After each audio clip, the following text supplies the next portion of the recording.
Speed test, there's a speed cam up ahead, and I want to see if I can go beyond the speed cam speed. So we're going to go ahead and hit full speed, and I am using the dual power mode. I'm getting in pole position, hitting over 30 miles an hour according to the display, and we're going to see how well this guy does here.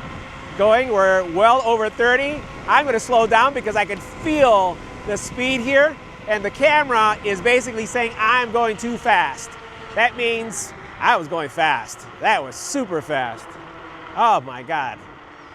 And it is delightful. Oh my God. All right, so we're gonna go through this path now and just check out the overall suspension, how well it does. Again, not a rocky terrain, not gravel, not off-roading. Unfortunately, I don't have that around where I live, but this is bumpy enough, and we'll see how well it does here as we're going through. A lot of uneven terrain, or at least pavement here, so we'll see how it goes. And one of the things I will tell you is that once the actual scooter is going, it doesn't really slow down on its own. Some scooters that I've ridden, basically they slow down a bit once you're not hitting the throttle, and that is not the case with this. So this continues to glide. So if you have a decent speed, it's going to continue to go.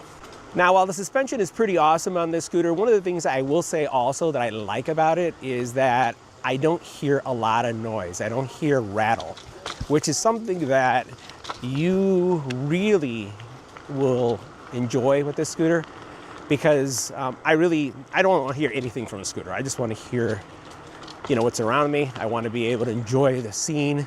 I don't want to hear rattle. I don't want to hear any vibration, and this is definitely a really nice, quiet scooter. Now, the danger with that is people may not know you're there. The other thing I want to highlight on the handles do have some wrist supports, which I find important, especially when you have a high-performance scooter like this. Off-road high-performance scooters need palm support, because when you're riding the scooter, you're gripping the scooter. No joke, you are gripping it because of the speed. So having that palm support comes in so nice. Now, the one thing I will say, if there's something I could improve in the scooter, and by the way, this is gonna be for me a double thumbs up, bye. The only thing I would improve is probably love to see the actual display in a different position, in a different angle, and with a different brightness. And then what I would say is I prefer the throttle when the throttle is a twist throttle or one that's integrated. I have to raise my finger up, and when we do a close-up on it as we go through all the parts, I feel that, having my finger out to do the throttle and grabbing it is something that I don't really prefer that much. But that's probably the only downfall, if you could even name that as a downfall. Now, one of the things that comes to mind when you look at the scooter is power. So this is a really robust scooter, and starting out with the power, just have to highlight, it goes 35 to 40 miles an hour. It does have a dual power system, so both the front and the back will basically catapult you forward into a exhilarating riding experience. You're looking at also 60 miles range. So anywhere from 30 all the way up to 60-mile range, and that's going to vary based on your weight. It's going to be varying on your riding behaviors, like how fast you like to go. So all these things take place. So what you're talking about is 1,400 watts twice. That's two, right? One there and one there. That's dual. Now, you're going to be able to ride a rider of a little bit over 300 pounds because of the power.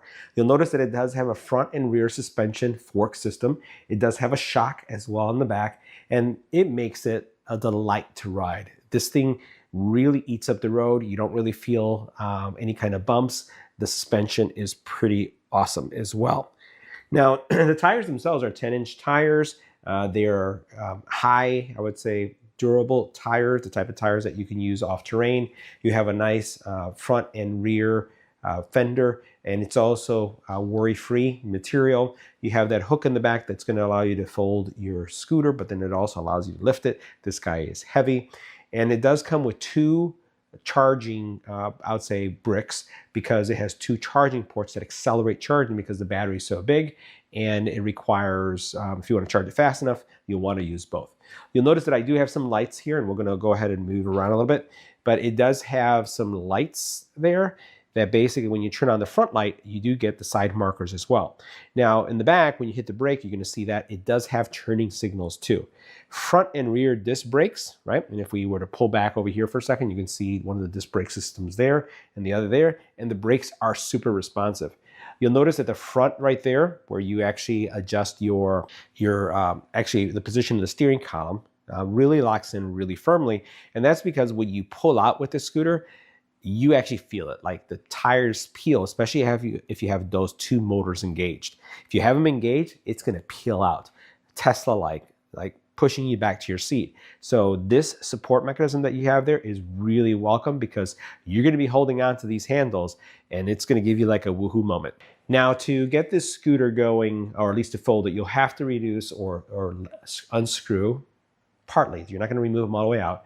You'll unscrew this so that the actual collar will move so that you can fold it forward. You can see that the light is pretty powerful and it's super bright. Now the bed is really wide. This is one of the widest beds that we've seen quite a while from a scooter, which means you can ride the scooter with 1 foot forward, 1 foot back, or I found myself at times, getting comfortable and just putting them side by side.